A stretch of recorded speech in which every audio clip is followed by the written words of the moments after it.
चलिए बात करते हैं डिविडेंड डिसीजन की।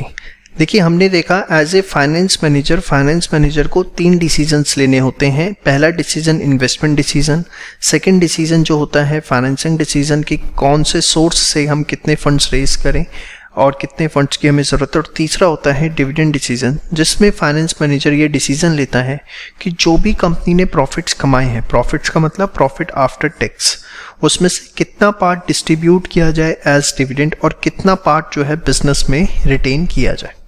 देखिए जो भी प्रॉफिट आफ्टर टैक्स आते हैं उसका एक पार्ट डिस्ट्रीब्यूट हो जाता है एज डिविडेंड और एक बार बिजनेस में रिटेन किया जाता है in the form of retained earnings, जिसको आप वेरियस रिजर्व्स के नाम से P&L, जनरल रिजर्व, इस फॉर्म में बिजनेस में रखते हैं।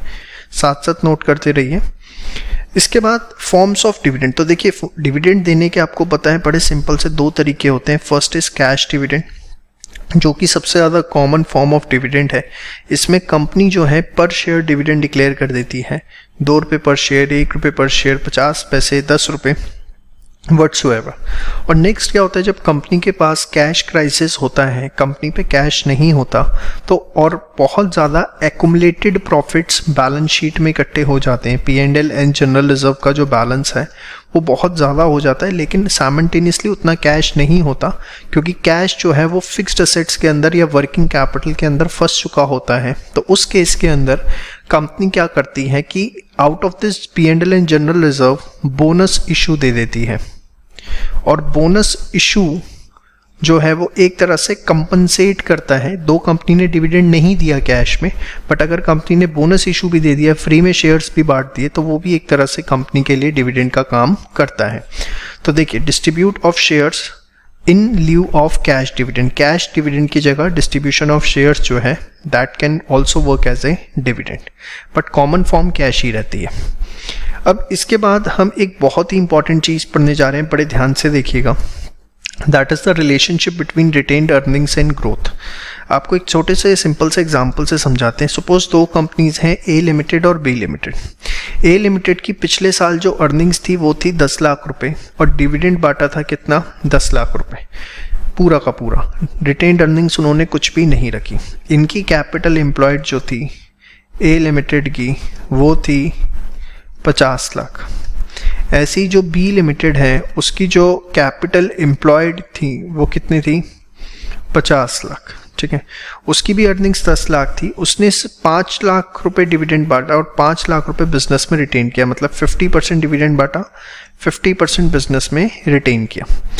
अब करंट ईयर देखिए, कैपिटल एग्जिस्टिंग 50 लाख है, क्योंकि इन्होंने सारा का सारा डिविडेंड बांट दिया था, कुछ भी नील रिटेन्ड अर्निंग्स रखी थी, नील, तो टोटल कैपिटल एम्प्लॉयड 50 ही रहेगी। लेकिन बी के केस में 50 लाख एग्जिस्टिंग कैपिटल थी, 5 लाख रुपए की रिटेन्ड अर्निंग्स थी, तो टोटल कैपिटल एम्प्लॉयड कितनी हो गई, 55 लाख रुपीस, क्योंकि इन्होंने बिजनेस में रिटेन करा था। अब देखिए 50 लाख की कैपिटल पे ये 10-10 लाख रुपए कमा रहे थे, तो अगर इनका रिटर्न देखा जाए 10 लाख रुपए कमा रहे हैं on 50 lakh into 100, so this comes out to be 20%, yes और नो। तो अकॉर्डिंगली देखा जाए तो 50 लाख का 20% ये इस बार कमाएंगे 10 लाख, और ये 55 लाख का 20% कितना कमाएंगे, 11 लाख, येस और नो। नाउ सी, इस कंपनी ने 50% रिटेन किया तो इसकी अर्निंग्स ज़्यादा आई, और इसने रिटेन नहीं किया तो इसकी अर्निंग्स कॉन्स्टेंट आई। अगर आप फॉर्मूले की बात करें, growth is equals to retention ratio into rate of return on investment. Retention ratio की अगर हम बात करें तो 10 लाख में से इन्होंने 50% रिटेन किया, 50% बांट दिया, तो retention ratio is how much, 0.5, 50%, और return on investment that is 20%, here comes out to be how much, 0.2। ठीक है, 0.5 इंटू 0.2 अगर आप करें तो this comes out to be 0.1, और you can conclude it to be 10%। ठीक है, तो अगर आप ग्रोथ की भी बात करें तो यहाँ देखिए 10 लाख से 11 लाख हुआ, मतलब कंपनी की जो ग्रोथ हुई वो कितनी हुई, 10% हुई, येस और नो, शो। तो आपको सिंपल सी चीज़, बेशक आप इसको नोट डाउन ना करें, ये आपकी अंडरस्टैंडिंग के लिए था, मेन चीज़ जो आपको ध्यान रखनी है कि ग्रोथ जो है वो किसके इक्वल है, retention ratio into rate of return on investment, g is equals to b into r. समझ में आई बात? तो फटाफट एक बार जो है आप यहाँ तक सारा का सारा नोट करिए फास्ट। चलिए अब बात करते हैं फैक्टर्स अफेक्टिंग डिविडेंड डिसीजन की। देखिए देयर आर वेरियस फैक्टर्स जो डिविडेंड डिसीजन को इफेक्ट करते हैं। उसमें से जो ब्रॉड और मेन फैक्टर्स हैं that we are going to discuss.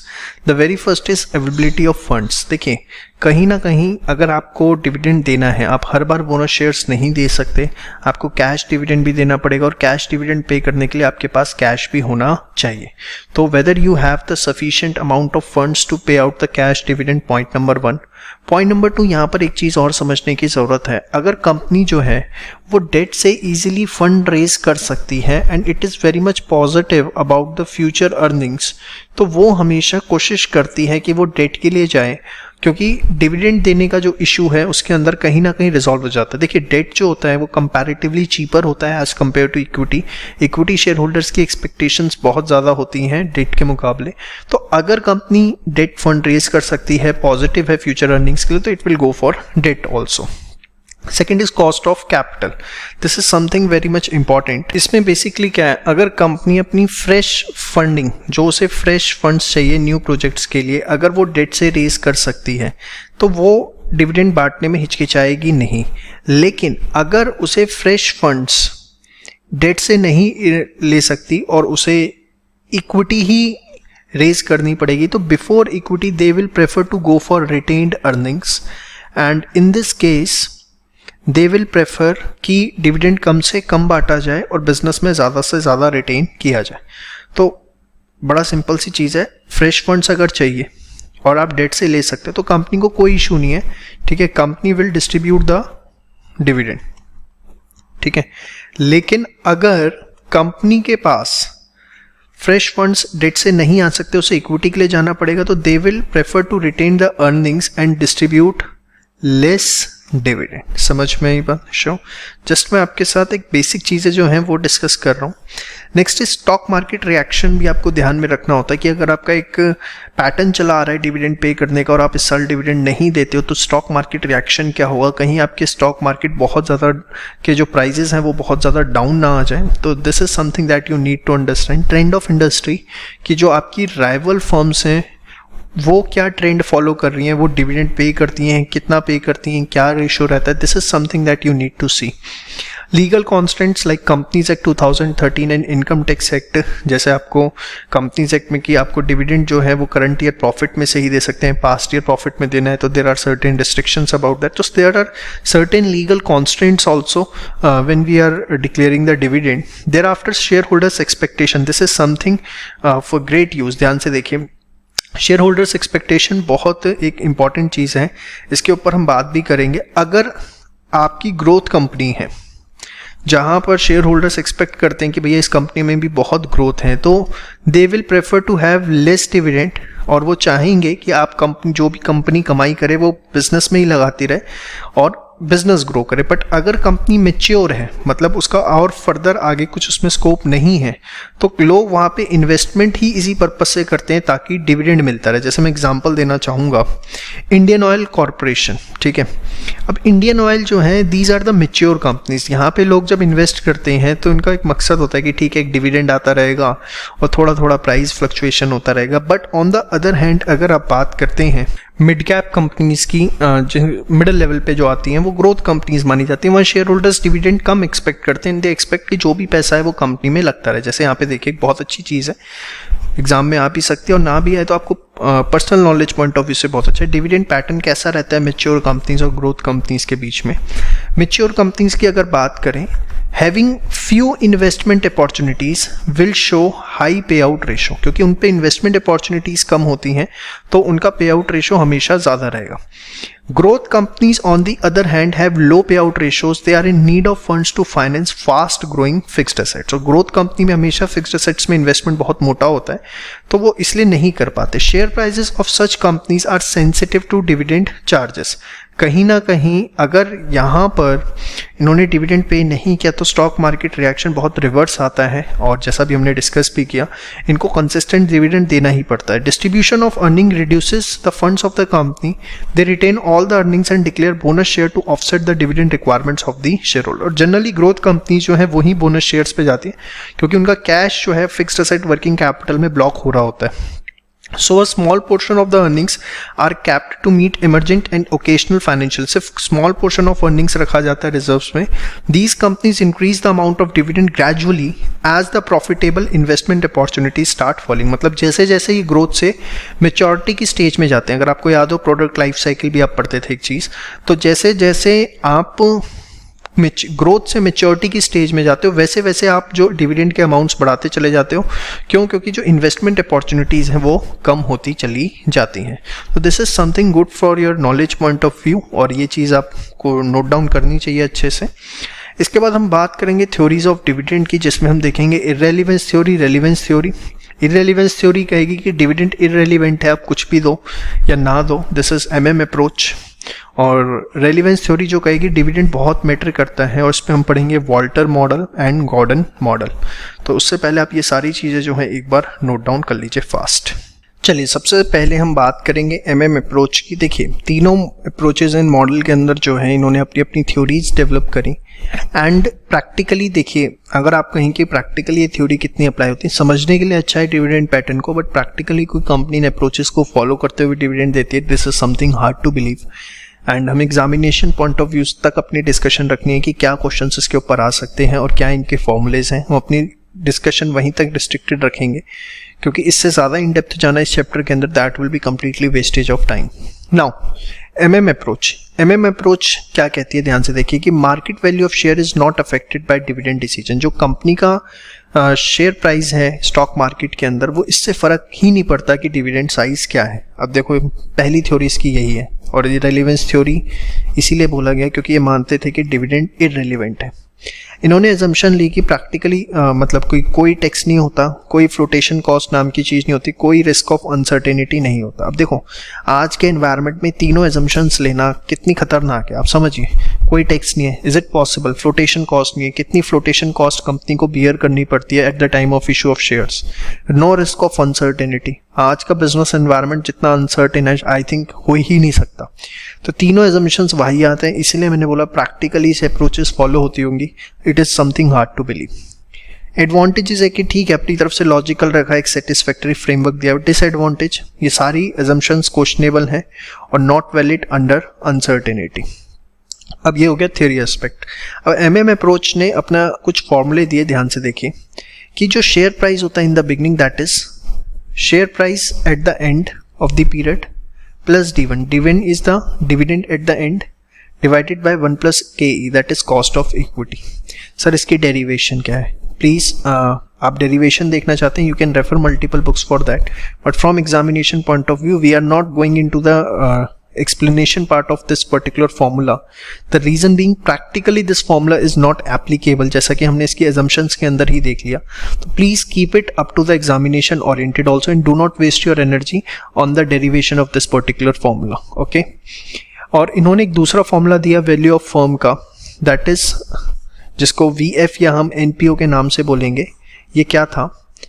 N is number of shares जितने हैं कंपनी के बिगनिंग में, delta N that is number of shares issue to raise funds, कितने आपने शेयर्स इशू किए फंड्स रेज करने के लिए. तो this N plus delta N is nothing but the total shares.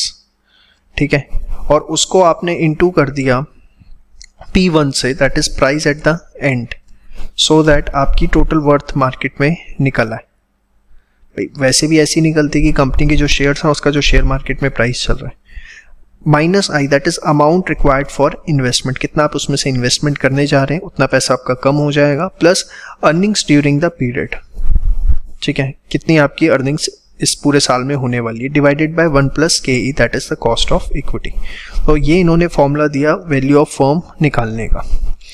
अब ये दो चीज़ें कैसे अप्लाई होती हैं, किस तरीके से होती हैं, पूरे क्वेश्चन से आपको जो है समझाने की कोशिश करूंगा. पहले जो है आप MM approach, assumption, advantage, disadvantage और ये फॉर्मूले जो हैं एक बार आप फटाफट नोट कर लीजिए, फिर एक न्यूमेरिकल से जो है इस पूरे के पूरे पार्ट को हम समझते हैं फास्ट.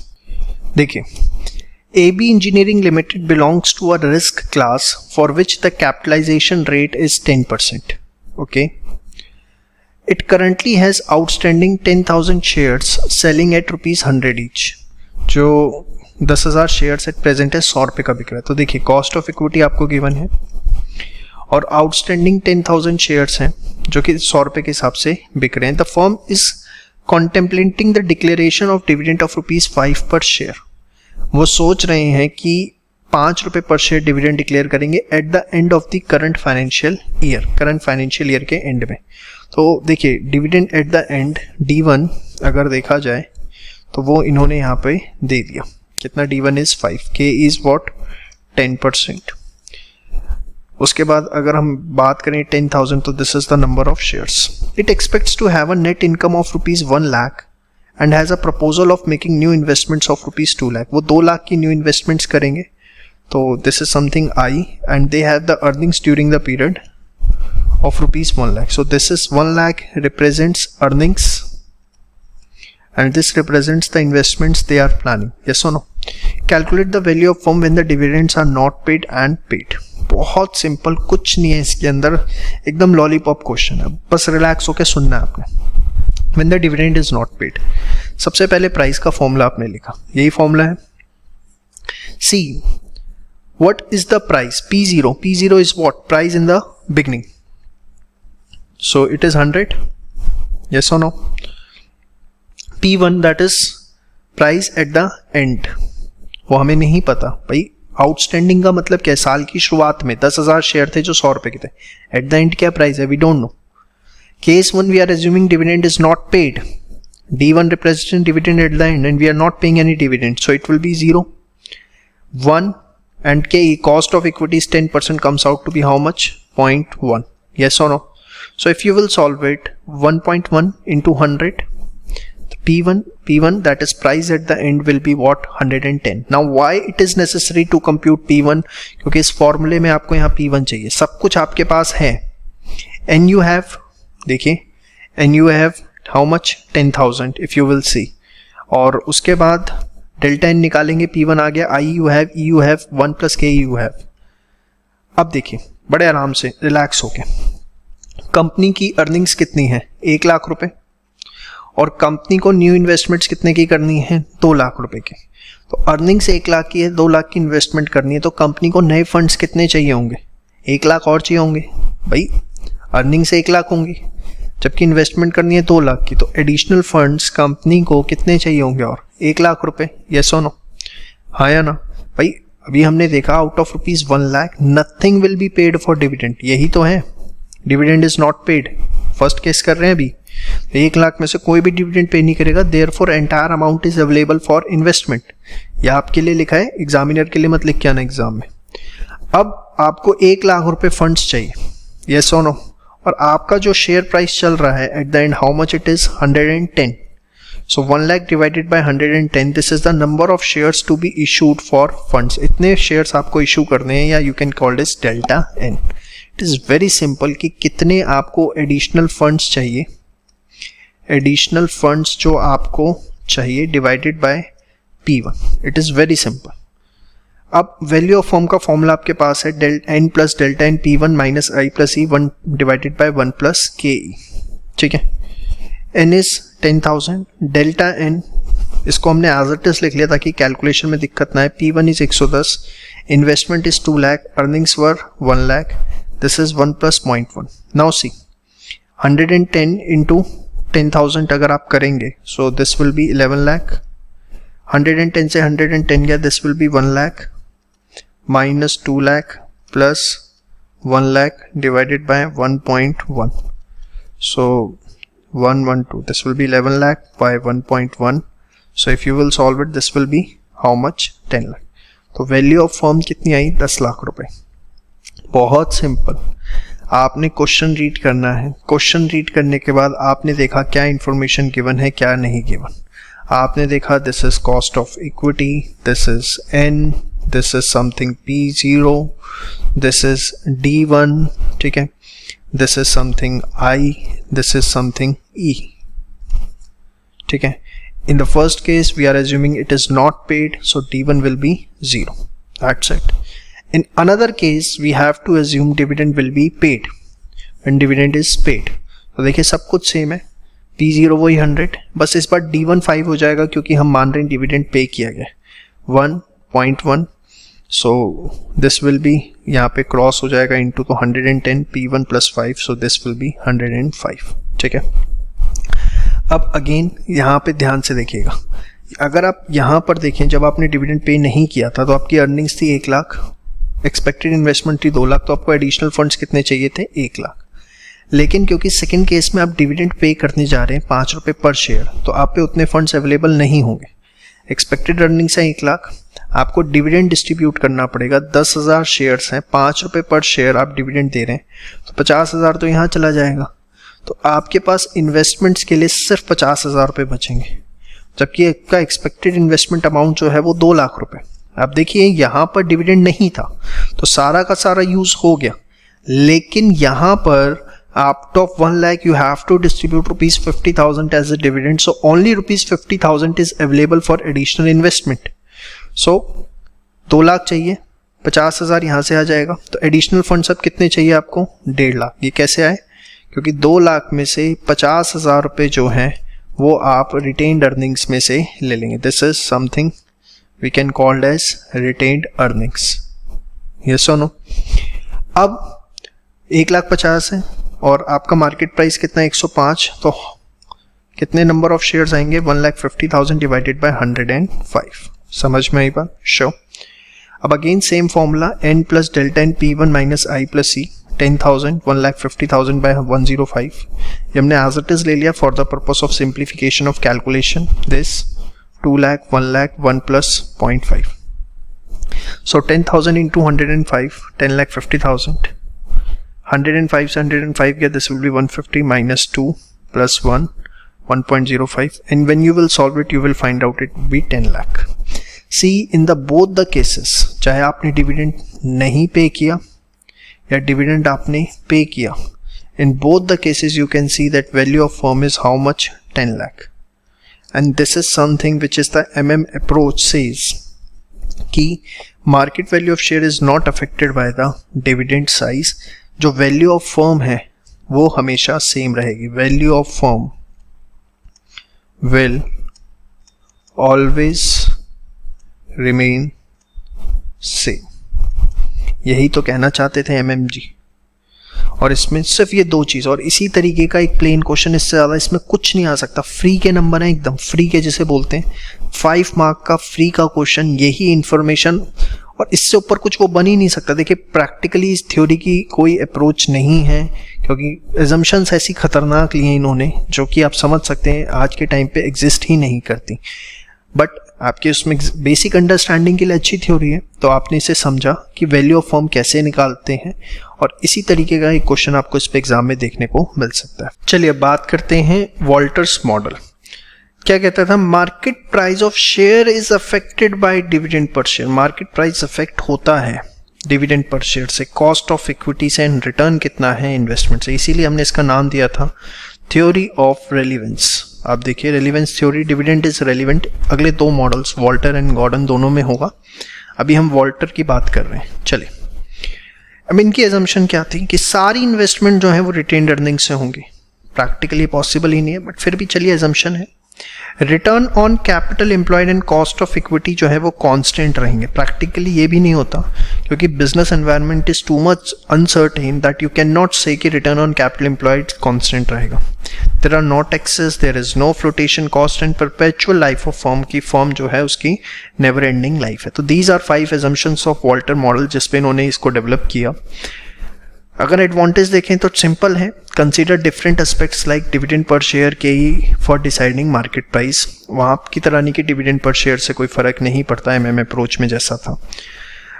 डिसएडवांटेज की बात करें तो टैक्सेशन इग्नोर किया, फ्लोटेशन कॉस्ट, प्रैक्टिकली सारी रिटेन्ड अर्निंग से पॉसिबल नहीं है इन्वेस्टमेंट्स को फाइनेंस करना। देखिए थ्योरी पूछी जा सकती है आपसे 3 नंबर तक, तो इसको एटलीस्ट ये मिनिमम थ्योरी है जो आपको पता होनी चाहिए, जिससे आप एटलीस्ट लिख पाएँ एग्जाम के अंदर।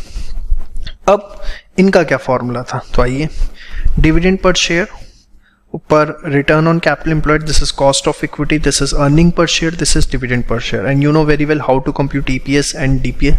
देखिए डिविडेंड पर जो भी EPS आता है, ठीक है, उसका एक पार्ट जो है वो डिविडेंड की फॉर्म में जाता है और एक पार्ट जो है बिजनेस में रिटेन किया जाता है। सपोज 5 रुपये EPS आया, कंपनी ने 3 रुपये पर शेयर डिविडेंड बांटा, तो कंपनी ने 2 रुपये पर शेयर बिजनेस में रिटेन किया।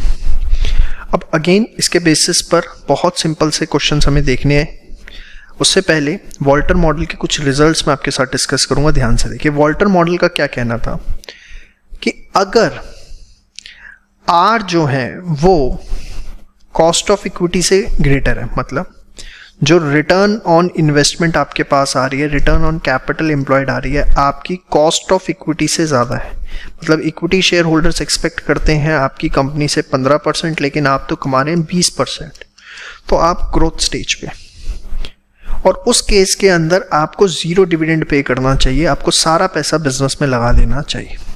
कांस्टेंट है, मतलब दोनों सेम है, तो उस केस के अंदर एवरी पे आउट रेशियो इज ऑप्टिमम। चाहे आप 20% पे करो, चाहे आप 80% पे करो, every ratio is optimum. But अगर कॉस्ट ऑफ इक्विटी ज़्यादा है, रिटर्न कम है, तो आप 100% जो कमाई है वो एज ए डिविडेंड जो है बांट दें। क्यों? क्योंकि आपकी कंपनी में तो ग्रोथ रह नहीं गई, तो शेयर होल्डर्स को अगर 100% आप बांट देंगे तो share holders have the opportunity to invest these funds elsewhere. तो बड़ी सिंपल सी चीज़ है वॉल्टर मॉडल के अंदर कि ग्रोथ, कांस्टेंट एंड डिक्लाइन उन्होंने डिफाइन कर दिया कि ग्रोथ कब है, जब return on capital employed cost of equity से ज़्यादा है, दोनों इक्वल है कांस्टेंट।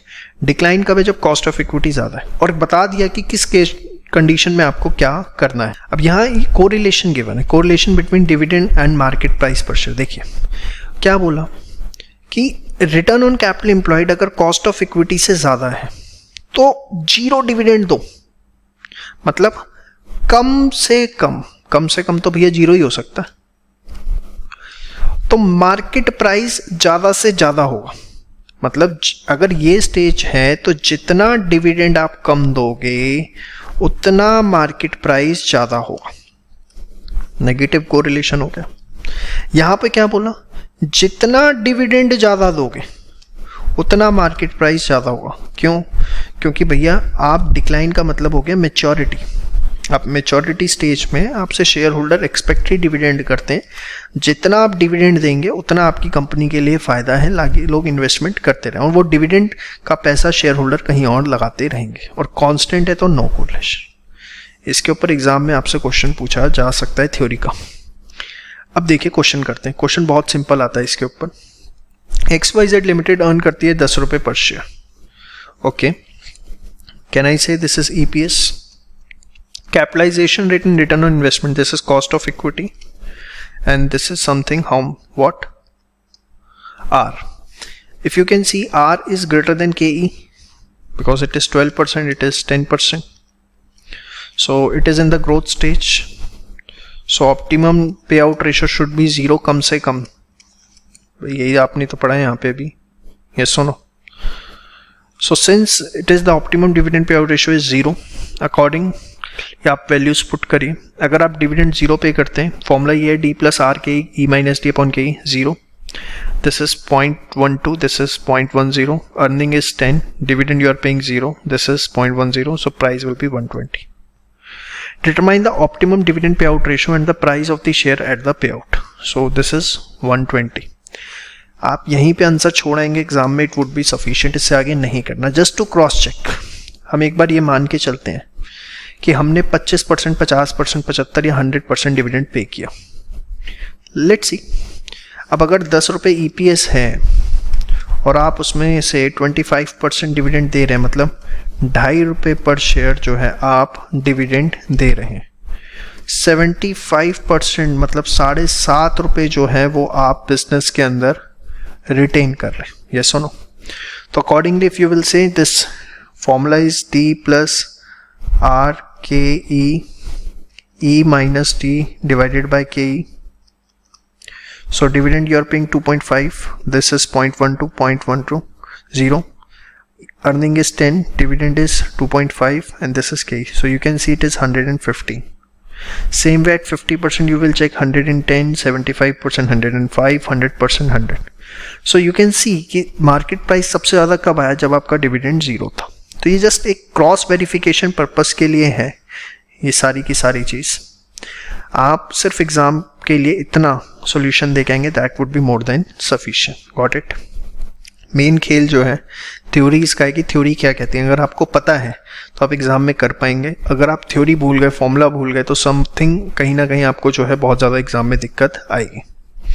एक और क्वेश्चन आपके सामने देखिए, नेट प्रॉफिट कंपनी के हैं, आउटस्टैंडिंग प्रेफरेंस शेयर्स दे दिए इस बार, number of equity share, return, cost of capital. So again you can see that R is greater than K E. Compute the approximate dividend pay out ratio, कितना dividend pay out ratio होना चाहिए to keep the share price at 42 by using Walter's model. Question ही घुमा दिया इस बार कि हमें share price 42 रुपये रखना है, तो कितना डिविडेंड पे आउट रेशियो होना चाहिए। तो see it's very simple, 30 lakh रुपए नेट प्रॉफिट है, प्रेफरेंस डिविडेंड 100 लाख का 12% कितना जाएगा 12, तो बाकी किसके लिए बचेगा, इक्विटी शेयर होल्डर्स के लिए। येस और नो, श्योर। कंपनी के जो इक्विटी शेयर्स हैं, how much it is 3 lakh. तो अगर कंपनी की अर्निंग्स 18 लाख बची हैं और कंपनी के 3 लाख शेयर हैं, तो what will be the EPS, it is going to be 6 per share. Yes और नो। अब आपको कुछ नहीं करना, देखो जो फॉर्मूला आपके पास है प्राइस निकालने का ही है, and that is very clear, that is D plus R K E, E minus D upon में K E. So just put the values, ये आप पी ले लेंगे, कितना चाहिए आपको 42, ठीक है। डिविडेंड आपको निकालना है तो डी यही रहेगा, आर आपको पता है, के ई आपको पता है, ई पता है, डी पता है, के ई पता है। Just put the value simply. See this is 42, ये आपको निकालना है, this is 0.20, 0.16, this is 6 and D आपको निकालना है। So now see if you will see this, so 0.16 42 से जाके मल्टीप्लाई हो, सो दिस विल बी 6.72 और दिस विल बी एक स्टेप इसमें कम है जिससे कंफ्यूजन हो सकती है आपको, इसलिए लिख रहा हूँ 0.16 6 माइनस डी। ये ऊपर वाली चीज एज इट इज है, देखिए, और ये 42 इंटू 0.16 करके आपका 6.72 जो है वो आ गया। Now 0.16 0.20 into 6, this will be 1.2 minus 0.20 D, 0.16 6.72, ठीक है। Now this will be 1.0752, 0.16, 1.2 minus 0.20 D। इसके साथ यहाँ पे D भी है, sorry. So 1.2 minus 1.0752, 0.16 D, 0.12 D minus 0.4 होता है, इधर आके पॉजिटिव हो जाएगा 0.04 D, ठीक है। वही चीज़ इन्होंने यहाँ निकाल रखी है। अब इसको आप सॉल्व करेंगे तो डी की वैल्यू आपके पास 3.12 आ जाएगी, मतलब इतने रुपए पर शेयर आपको डिविडेंड देना चाहिए। अब उसने ना पे आउट रेशो पूछी आपसे, डिविडेंड पे आउट रेशो। तो डिविडेंड पे आउट रेशो आप पढ़ भी चुके हैं, dividend per share divided by earning per share into 100। ये आप रेशो एनालिसिस में देख भी चुके हैं, dividend per share divided by earning per share into 100। Dividend per share is 3.12, EPS आपने निकाल लिया 16 इंटू 100, तो पे आउट रेशो आपका 52%। अगर ये लास्ट स्टेप आप नहीं करके आए तो एक नंबर आपका कट जाएगा, ये मैं आपको बता दूं। तो देखिए बहुत सिंपल है, अगेन फॉर्मूला पता होना चाहिए, नथिंग एल्स। तो 2 तरह के क्वेश्चन ही इसके ऊपर बनते हैं जो आपके साथ डिस्कस किए। चलिए अब स्टार्ट करते हैं गॉर्डन्स मॉडल। गॉर्डन्स मॉडल की अपनी अजम्पशन थी, सारी इक्विटी है, कोई फर्म में डेट नहीं है। मतलब अगर लीवर्ड फर्म है तो उसके ऊपर गॉर्डन मॉडल लगेगा ही नहीं, अनलीवर्ड फर्म के लिए है। Internal rate of return, cost of equity, growth rate, retention ratios constant हैं, cost of equity growth rate से ज़्यादा है। सारे इन्वेस्टमेंट प्रपोजल्स जो हैं वो रिटेन्ड अर्निंग से फाइनेंस होते हैं। क्यों? क्योंकि इक्विटी डेट तो रेज कर ही नहीं सकते, क्योंकि इनका मानना था all equity not debt in firm. तो ये 4 एजम्पशंस और अगेन अनरियलिस्टिक एजम्पशंस हैं, आप देख सकते हैं। तो डिसएडवांटेज अपने आप लिख लेंगे आप इसके, कि सबसे पहला कि लीवर्ड फर्म पे अप्लाई नहीं होता, प्रैक्टिकली आईआर के ग्रोथ रेट ये सब कांस्टेंट हो, ये जरूरी नहीं है। एडवांटेज में है इजी टू अंडरस्टैंड, और फर्स्ट एडवांटेज अभी हम इसके ऊपर बात नहीं करेंगे, अभी हम एक फॉर्मूला डिस्कस कर लें, उसके बाद हम इसके ऊपर बात करेंगे। अब देखिए गॉर्डन मॉडल में बेसिकली इनिशियल थ्योरी है और बाद में एक और थ्योरी है। हम अगर एग्जामिनेशन पॉइंट ऑफ व्यू से बात करें तो आपने क्वेश्चन में ये देखना है कि आपको ईपीएस गिवन है या ईपीएस गिवन नहीं है, अर्निंग पर शेयर क्वेश्चन में गिवन है या क्वेश्चन में गिवन नहीं है। Accordingly you will use the formula. अगर EPS गिवन है तो आप मार्केट प्राइस निकालेंगे using this formula E1 1 minus B KE minus BR. E1 is EPS, B is the retention ratio. तो 1 minus B will be the payout ratio. मतलब 40% अगर आपका payout है तो 60% क्या होगा, रिटेन होगा. यस और नो भाई, जो भी EPS आता है उसी में से तो आप एक पार्ट पे आउट करते हो और एक पार्ट रिटेन करते हो. तो B इज रिटेंशन रेशो. तो 1 माइनस B एक तरह से पे आउट रेशो हो जाता है. तो अगर पे आउट रेशो क्लियरली गिवन है तो आप सीधे लिख देंगे. रिटेंशन रेशो गिवन है तो इट इज B, तो 1 माइनस करके लिखेंगे. K is cost of equity, cost of capital, क्योंकि no debts in the firm तो इसे आप कॉस्ट ऑफ कैपिटल भी बोल सकते हैं. R is internal rate of return और you can say return on investment. BRA हमने स्टार्टिंग में देखा था ग्रोथ रेट. ये फॉर्मूला कब लगाना है, जब EPS गिवन है. और इसके अंदर भी सेम चीज जो आपने बात की थी पहले, ग्रोथ है. कब, अगर R ज़्यादा है KE से तो optimum dividend pay out ratio होगी 0. इक्वल है, कोई ऑप्टिमम रेशो नहीं है. KE ज़्यादा है R से तो 100%. It is same as Walter model, कुछ भी इसमें नया नहीं है. इस पे पहले क्वेश्चन करते हैं. देखिए, net profit, outstanding preference shares, number of equity share, return investment, cost of capital. Gordon model से डिविडेंड पे आउट 25%, 50, 100%. आपको प्राइस निकालना है जब डिविडेंड पे आउट रेशो इतना इतना है. सिंपल एकदम. नेट प्रॉफिट है, प्रेफरेंस डिविडेंड माइनस करेंगे. उसके बाद आ जाएगा आपके लिए इक्विटी के लिए कितना बचा, उससे EPS आ जाएगा आपका C. दिस 18 लाख. फिर नंबर ऑफ शेयर्स आपके 3 लाख हैं तो EPS आपका कितना आ गया, 6. The formula is this. अब here E1 stands for EPS, yes और नो. EPS आपका कितना है, 6 है. इसके बाद B, the B stands for what, the B stands for retention ratio. तो अब देखिए, बहुत ही सिंपल, उन्होंने आपको बताया था कि पे आउट जो है 25% है, 50 है और 100 है. तो जब इन्होंने यही बता दिया पे आउट, इट इज पे out ratio means 1 minus B. तो आई थिंक रिटेंशन रेशो पे आपको जाने की जरूरत नहीं, क्योंकि 1 माइनस B क्या था वो हमने देख लिया था. इट्स पे आउट रेशो. जब वो गिवन है तो आप क्यों खामखा चीज़ों को कॉम्प्लेक्स कर रहे हैं. तो this is 6, 1 minus B that is 0.25. फिर K इज दिस इज 0.16, ये आपको यहाँ पर गिवन है, यस और नो. इसके बाद दिस इज BR. अब B is what, retention ratio. तो if 25% is payout, so 75% will be retention ratio. So B it will be 0.75 and R here it is given return on investment 20%, 0.2. So this will be 0.15, 0.16, 1.5. So this is 150. एकदम simple. फॉर्मूले में values put करनी, I think आप ज़्यादा better कर सकते हैं. If it is 50 तो 6.5. अगेन यहाँ पे B, अगर डिविडेंड पे आउट 50 है तो रिटेंशन भी 50 होगा. It's R, value will be 50. If it is 100 means आप सारा का सारा डिविडेंड बांट देते हैं. 6 into 1, 0.16. रिटेन आपने 0 किया, 0.2. दिस 37.50. तो आप देखें 150 पे जो है वो अभी हाल फिलहाल ज़्यादा आ रहा है.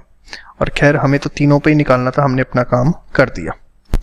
ये फॉर्मूला आपको कब लगाना है, जब आपको EPS क्वेश्चन में गिवन है. ठीक है. इसके बाद इन्होंने अपनी थ्योरी को खुद रिवाइज किया और उसको बर्ड इन हैंड थ्योरी का नाम दिया, revised dividend model by Gordon. Bird in hand theory की अजम्पशन थी कि इन्वेस्टमेंटर जो है वो रिस्क को अवॉइड करता है और वो डिस्काउंट करता है the value of shares which postpones dividend and pay higher price for shares on which current dividends are paid. मतलब ऐसी ऑर्गेनाइजेशन जो डिविडेंड को पोस्टपोन करती है, उसमें जब शेयर होल्डर इन्वेस्ट करता है तो डिस्काउंटेड वैल्यू पे इन्वेस्ट करना पसंद करता है, क्योंकि डिविडेंड वो डेफर कर रहे हैं. और ऐसी कंपनियां जो डिविडेंड दे रही हैं, लगातार डिविडेंड दे रही हैं, उनके लिए शेयर होल्डर ज़्यादा प्राइस पे करने के लिए तैयार है. क्यों? क्योंकि वो रिस्क अवॉइड करना चाहता है. ये इन्होंने बर्ड इन हैंड थ्योरी अपनी गॉर्डन मॉडल को रिवाइज किया. इसको ही हमने डिविडेंड डिस्काउंट मॉडल भी बोला. Zero growth, constant growth, variable growth. ठीक है. अब बड़े ध्यान से देखिए, DDM अगर लिख दिया जाता है या बर्ड इन हैंड थ्योरी तो उससे कंफ्यूज नहीं होना, because it's a part of Gordon theory. इसके अंदर जो फॉर्मूला इन्होंने दिया इट्स विदाउट EPS, इसमें EPS की आपको ज़रूरत नहीं है। एग्जाम में आपकी पहचान ही यही होगी, EPS क्वेश्चन में गिवन है या नहीं। अगर EPS गिवन नहीं है तो you will use this formula. P0 is market price, D0 is current year dividend, G is growth rate. अब देखिए KE is cost of equity.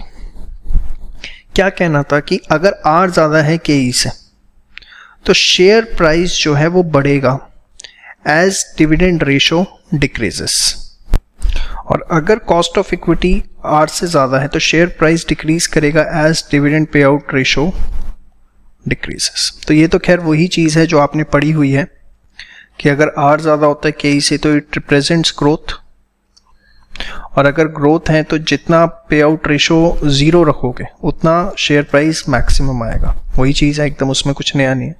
बस आपको मेन याद रखना है फॉर्मूला कब यूज़ करना है, जब EPS गिवन नहीं है, तभी आप इस चीज़ को समझ पाओगे। Otherwise you will get completely confused कि इतने कब क्या करना है।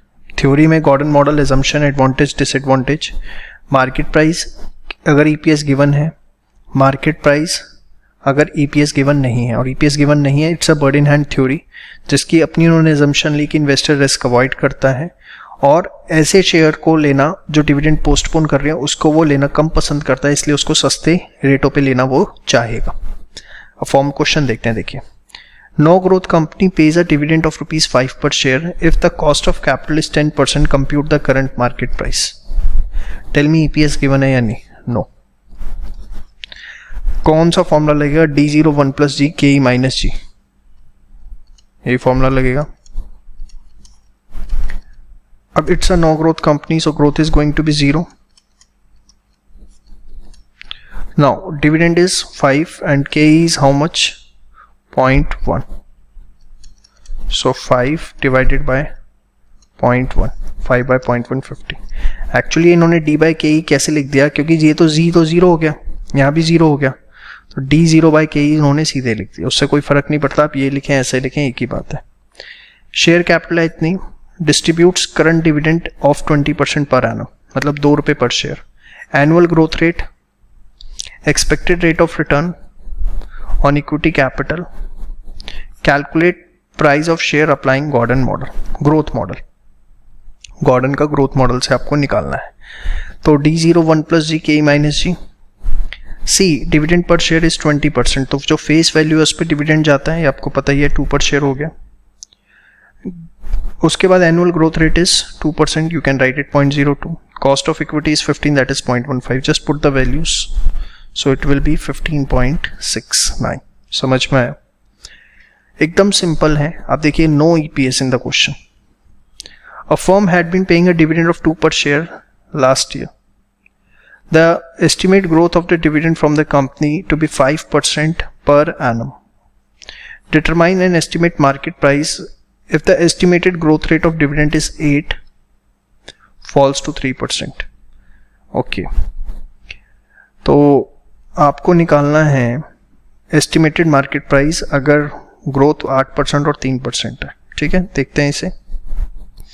Also find the present market price पर शेयर, प्रेजेंट मार्केट पर शेयर भी निकालना है। तो प्रेजेंट मार्केट में तो अभी ग्रोथ रेट 5% है, मतलब 3 केसेस हो गए, ग्रोथ रेट 5% है, ग्रोथ रेट 8% है, ग्रोथ रेट 3% है, और रिटर्न ऑन इक्विटी गिवन है KE। क्वेश्चन में EPS गिवन है, कौन सा फॉर्मूला लगेगा? बस खत्म, इससे ज़्यादा दिमाग नहीं लगाना, otherwise you will gate completely confused in the exam. Now dividend is 2, 1. The growth rate in the first case is 5%, 0.05, KE is 0.15, 0.05, this will be 21. 8% हो जाता है, 1.08, 0.15, 0.08, this will be 30.86. And अगर fall हो जाता है 3% तक, तो 2, 1, 0.03, 0.15, 0.03, this will be 17.17. आप देखिए कुछ भी नहीं है, इतना तामझाम अगर आप इसे देखें तो सिर्फ ले देके 2 चीज़ें। Without EPS you have to use this formula, with EPS you have to use this formula in what? Gordon's model. और एडवांटेज यही, dividend discount model relates present stock price with present value of its future cash inflow. क्योंकि इन्होंने जो नई theory दी थी bird in hand, उसमें उन companies को प्रेफरेंस थी जो डिविडेंड देती हैं और शेयर होल्डर उसी कंपनी को प्रेफरेंस देता है, और जो कंपनीज डिविडेंड अवॉइड करती हैं उनके शेयर को वो डिस्काउंट करता है, मतलब सस्ते रेटों पे लेना चाहता है। तो एक ये कहीं ना कहीं रेलिवेंट थ्योरी थी। So this is what we can called as Gordon's model, important from examination point of view. And बस दो ही चीज आपको जो इसमें मेन ध्यान रखनी है कि फॉर्मूला कब कौन सा यूज होगा। चलिए अब बात करते हैं ट्रेडिशनल मॉडल्स की, जिसमें ग्राहम एंड डॉड मॉडल सबसे पहले आता है, जो कि कहता था कि डिविडेंड देना हमेशा बेटर है ओवर रिटेन्ड अर्निंग्स। अपना ही फॉर्मूला इनका, P इज मार्केट प्राइस, उसके बाद M is multiplier. This is something which will be given in the question. Multiplier is simply means कि कितना आपका जो शेयर प्राइस है वो इफेक्ट होगा कितने times. D is dividend per share, E is earning per share and divided by 3। ये इनका फॉर्मूला था अपनी कुछ एजम्पशंस पे। तो एग्जामिनेशन पॉइंट ऑफ व्यू से आपको फॉर्मूला पता होना चाहिए, इन्फॉर्मेशन सारी गिवन होगी, कुछ निकालना नहीं होगा। Earning per share is 30, dividend pay out 60% multiply to determine the price as per Graham and Dodd model. So this formula is this MD plus E by 3, this is 30, 3 payout is 60%, so this will be 18 and multiplier is 2, so this will be 56। तो 1-2 number में question आपसे exam में पूछा जा सकता है। वैसे generally MM approach Walter और गॉर्डन पे रखा जाता है क्योंकि वो ज़्यादा इससे तो प्रैक्टिकल नज़र आते हैं। उसके बाद again market price is this, dividend per share multiplier according to Graham and Dodd approach to the dividend policy compute the EPS आपको निकालना है। So formula is this, price ये मार्केट प्राइस आपको गिवन है and multiplier is given, dividend is 5, E you have to find 3. So on solving this you will find out the EPS as ₹10। तो this is Graham and Dodd model और बहुत ही एकदम simple सा formula, that is MD plus E by 3, E will be given, D will be given, M is the multiplier that will be provided by the question itself. Then there is a Linter's model in the traditional model। Linter's model क्या कहता था कि जो current year का dividend है वो dependent है current year की अर्निंग्स पे और लास्ट ईयर के डिविडेंड पे, कि आपने लास्ट ईयर कितना डिविडेंड दिया और करंट ईयर की अर्निंग्स कैसी रही, उसके हिसाब से आप जो है करंट ईयर का डिविडेंड डिसाइड करते हैं। It's very much true in theory terms. So D1 is the dividend expected to pay, D0 is here dividend paid और you can say declared in the last year. EPS into target pay out क्या है आपका minus D0 और whole multiply by AF, that is the adjustment factor that will be given in the question. Adjustment factor will be decided by the management of the company कि किस हद तक हमें इस साल considering the business environment situation को adjust करने की जरूरत है। Given the last year dividend is 0.980, this is D0, speed of adjustment is 45%, target payout is 60, EPS is this, compute current year's dividend using Linter's model.